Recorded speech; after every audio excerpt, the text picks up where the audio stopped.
தான் தோன்றிய படங்களில் தான் நடித்த கதாநாயகனாக நடித்த ஒவ்வொரு திரைப்படத்திலும் ஏழை எளிய மக்களுக்காக, ஒடுக்கப்பட்ட மக்களுக்காக, பாடுபடுகிற பாட்டாளி மக்களுக்காக அவர் பேசியிருக்கிறார், நடித்திருக்கிறார். அது எத்தனையோ இளைஞர்களை கவர்ந்திருக்கிறது. ஏன் அடுத்து கேப்டன் விஜயகாந்த் அவர்கள் தமிழ்நாட்டின் முதலமைச்சர் நாற்காலியில் அமரக்கூடாது? சிலர் கேட்கிறார்கள், மக்கள் நல கூட்டணியில் திருமாவளவனை ஏன் முதல்வர் வேட்பாளராக அறிவிக்கவில்லை என்கிறார்கள்.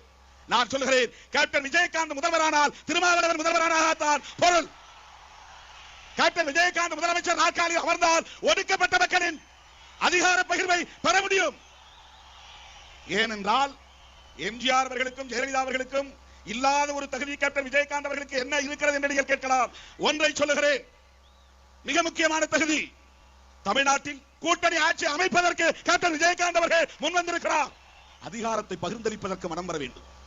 சில பேர் சாப்பாட்டை கூட பகிர்ந்து கொடுக்க மாட்டான்.